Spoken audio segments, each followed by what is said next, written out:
Now we'll take questions. Great. Good morning, everyone. I'm Rebecca Shear with Livestrong, and I oversee our health systems and strategy. Can you hear me okay?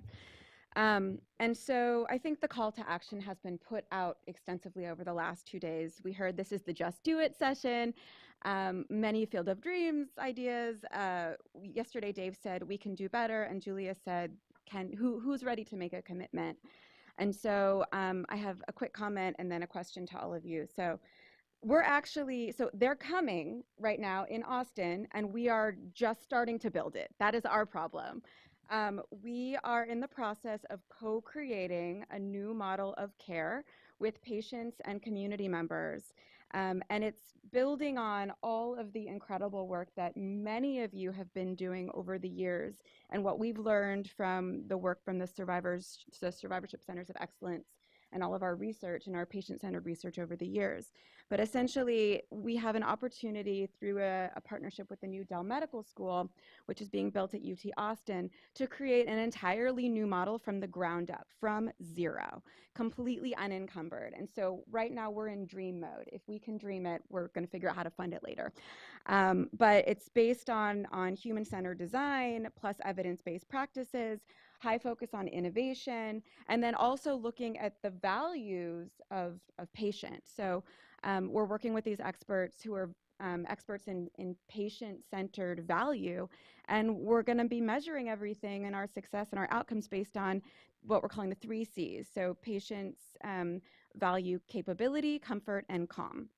So including many of the problems that we have seen yesterday, we're trying to build in solutions for many of the things that we've been hearing about, making this a relational wraparound model of care with comprehensive patient and caregiver support through a robust, really broad-based team, empathic whole person care, technology, telemedicine, PROs in real times, using wearables to track PROs, coordinated care with PCPs from the moment of diagnosis, palliative care and symptom management from the moment of diagnosis, and then wrapping around care for caregivers entirely. They get their own plan and their own people, and then focusing on reducing financial toxicity. So my question to all of you is, we're right now in the strategic phase of building the DREAM program based on all of these gaps that we've heard. So what we've heard in the last 2 days is the foundational pieces. What I want to know from all of you is, what's blue sky? If you could build the DREAM program, what are the things that you would include, aside from all these foundational things that we've been hearing about?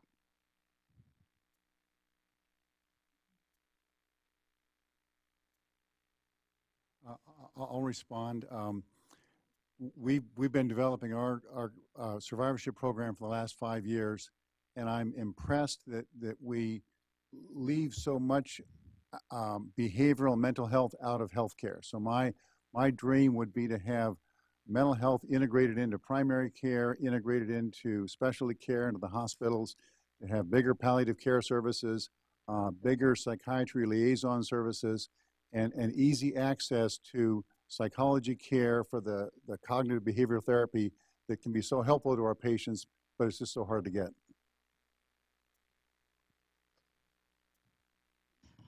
I actually thought about this. I think I talked to somebody about this yesterday. And that is, the first and foremost thing is we need a national mechanism to get the word out that survivorship is a thing. If we don't do that first, we can build whatever we want, but we've got to do that first. And that's for survivors, that's for oncologists, that's for primary care docs, that's for hospital administrators, the gamut. So we need to have a national awareness program. I have a couple of vignettes that I've told to different people. I'm not going to go into it now, but that's the first thing. The second thing, and that's part of education. So we have to develop education about survivorship.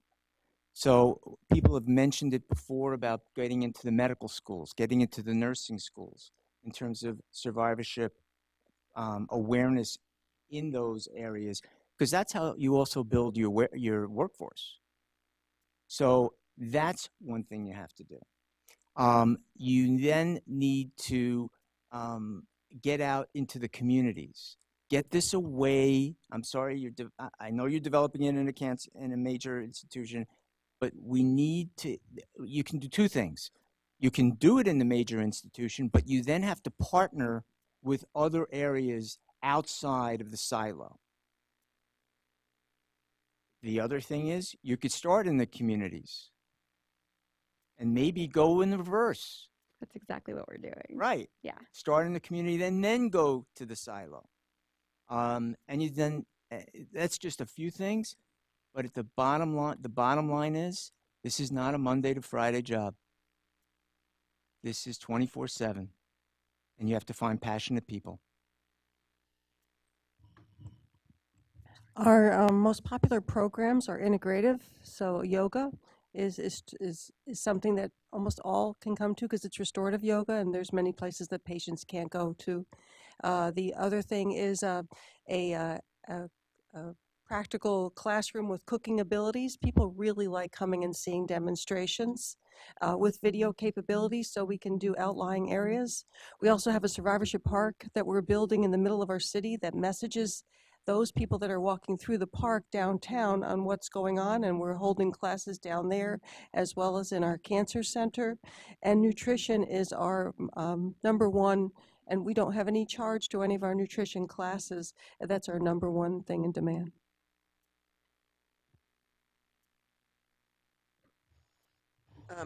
I was just going to say engaging patients fully. Health Canada has a patient engagement kind of ladder. I don't know if you're familiar with it, but engage patients all the way up to the highest levels of planning and design from the very beginning, from the ground up. I think that's really important.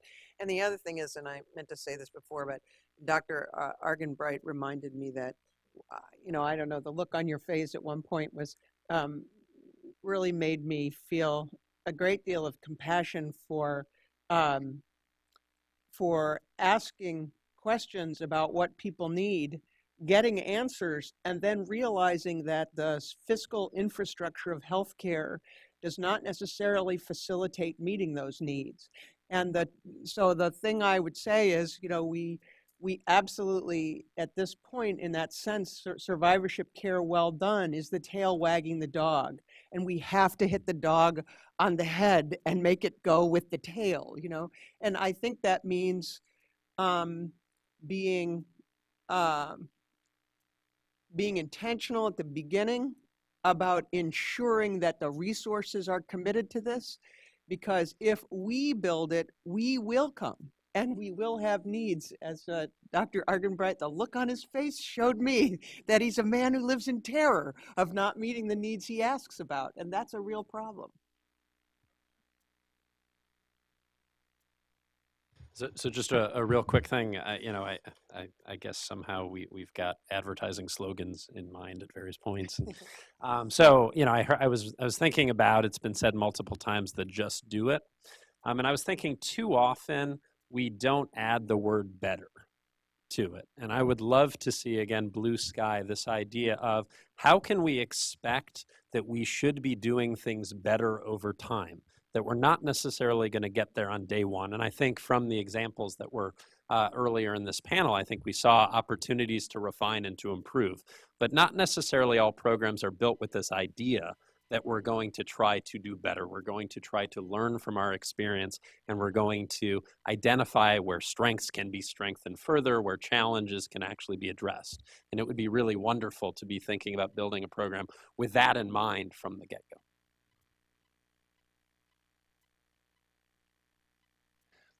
Hi. First, Mary, thanks for the shout out to e-patients. I wasn't in the room at that time, but I heard it on the live stream on the sidewalk coming here. So I'm so glad there was discussion of dissemination science. The huge flaw in terms of how things actually reach frontline reality that I hear about from all kinds of patients who are in the crucible is, it was identified in that one great statement. The first step is the decision to adopt. And a real problem, I said yesterday, we've got to fix these leaks in new knowledge reaching the point of need. Remember drunk driving? It used to be that we wouldn't bust judges or mayors or whatever who were drunk drivers. even though they kept causing harm. And then it became not okay to be somebody who kills somebody that way. What can we do? And I know this is a tough social question. What can we do to solve the problem of doctors who say, as some have said to me, I want the freedom, I want the autonomy to practice medicine as I see fit. I don't want to be told by some paper in a publication. What can we do to make it not okay for doctors to forcibly be out of date?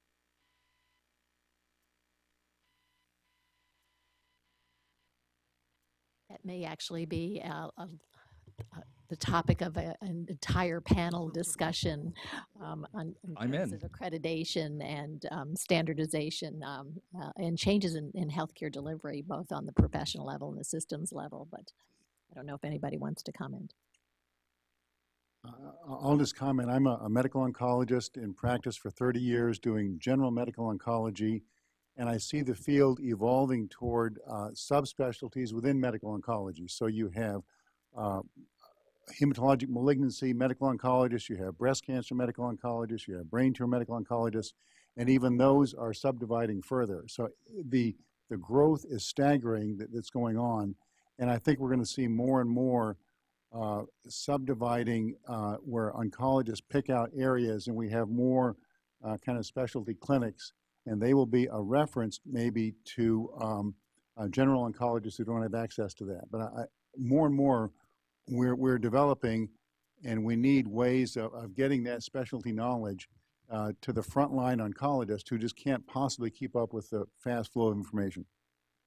Just to be clear, I didn't mean people who can't keep up. I mean people who explicitly don't want to. Well, and just for maybe a different survivor viewpoint, I actually really want my clinicians to have autonomy. I want them to be in discussion with me about what facts are known, and I, of course, nothing about me without me. They're not going to, if they're going to insist on treating me in a way that is neither evidence-based nor makes any sense to me, then I'm going to walk somewhere else. But I do want them, I don't want to sacrifice autonomy for the sake of that. I'm sorry, Regina, I called you Mary. I'm sorry. So I teach in our medical school, and I am continued to be awed by the medical students who are coming into medical school now, who get it a lot much better than my generation did. They're much more excited. They're much more team-based.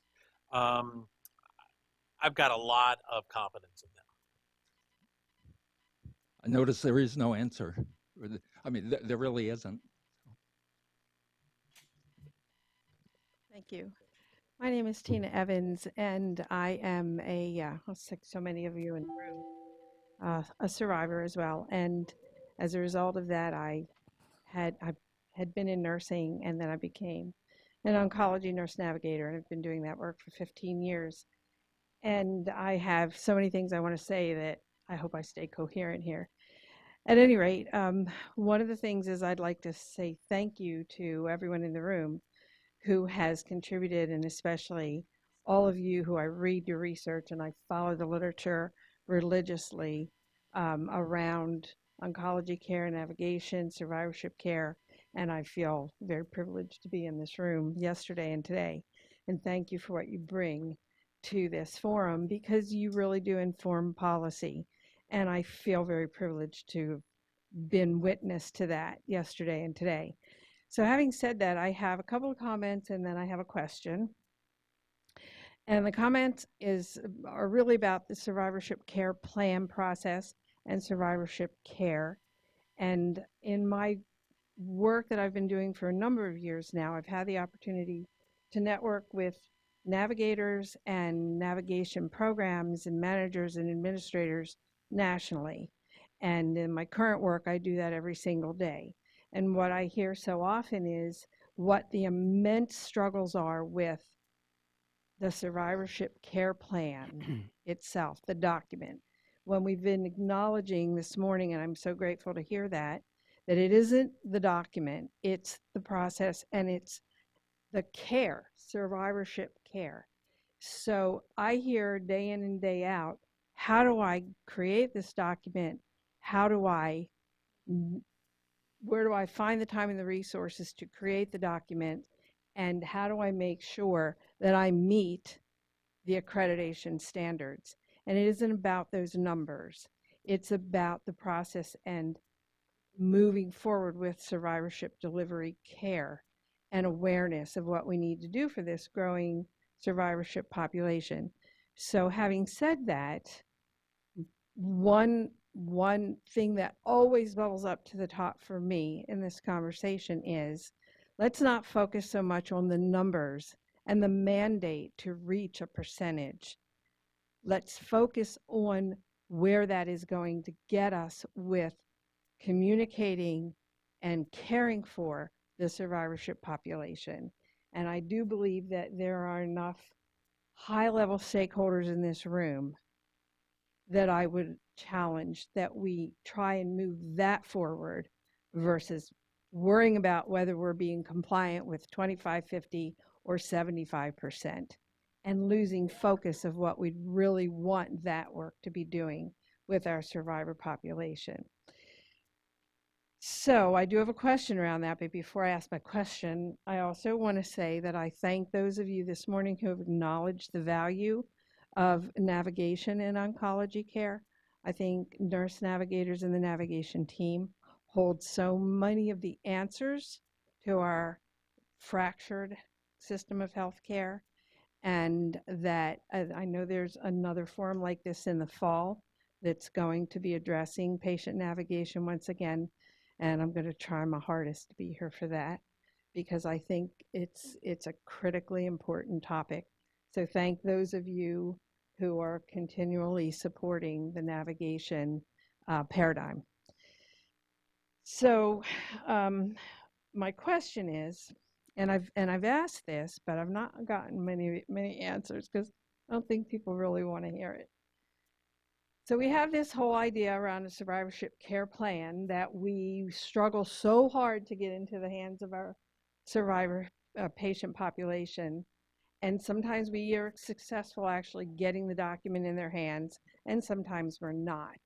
And my question is, where is the research, or is it coming along, or is there evidence at this point that an actual document itself influences outcomes?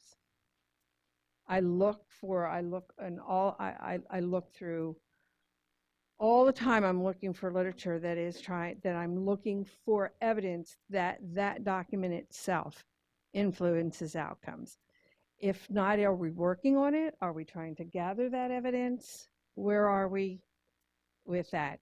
And then I just have one more comment to make, but that's a very basic primary question that I can't find any answers to.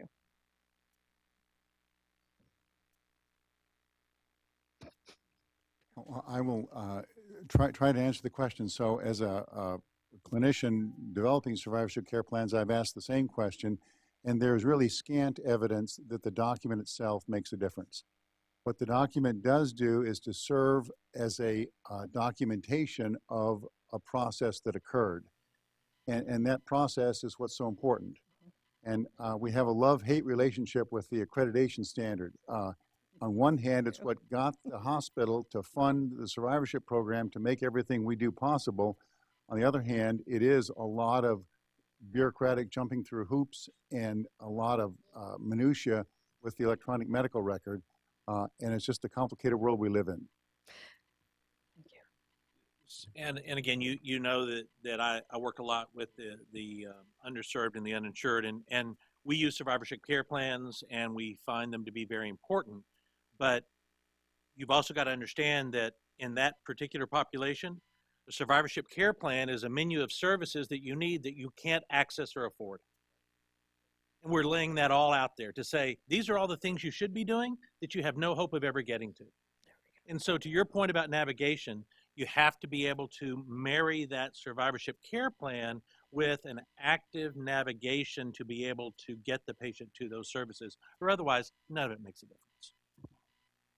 So we're running out of time. Oh. I just want to speak to that.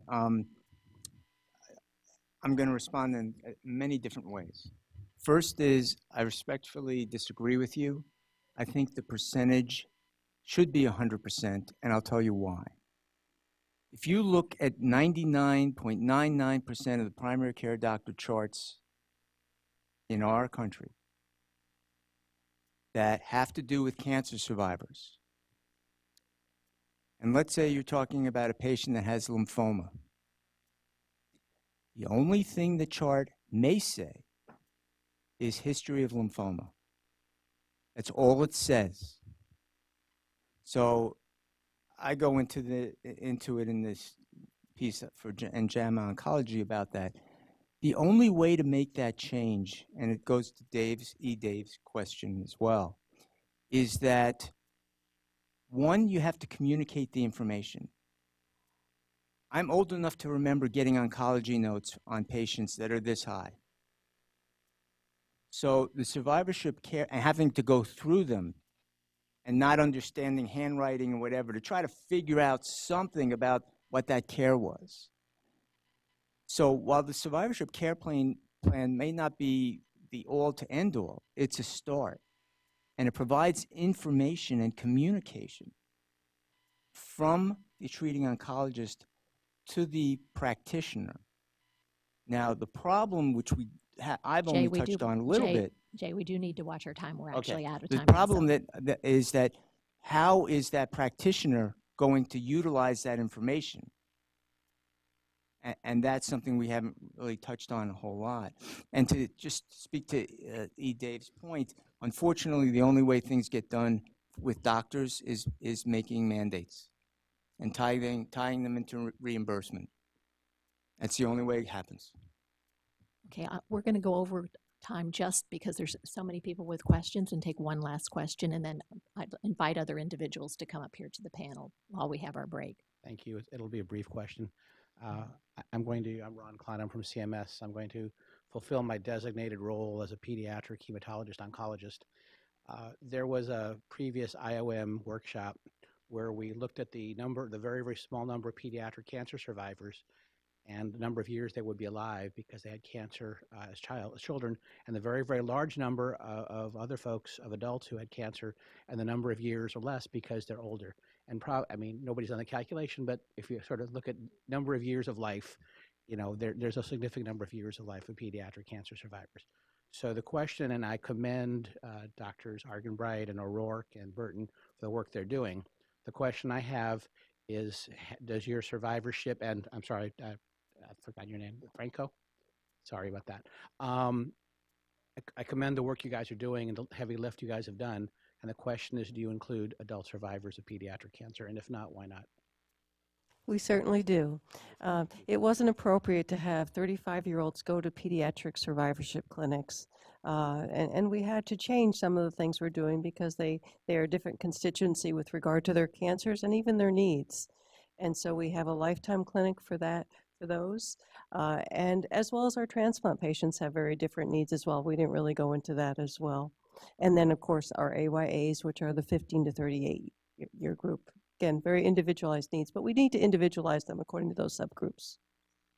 And likewise, we're very fortunate that we have a very active AYA coalition in the North Texas area. It's headed by a pediatric oncologist, Karen Albritton, who just does a wonderful work. The great thing is that we're able to kind of be that neutral site, because a lot of the cancer patients, as they transition from pediatric to adult, are looking for a neutral site, and so we're privileged to be able to fulfill that need as well.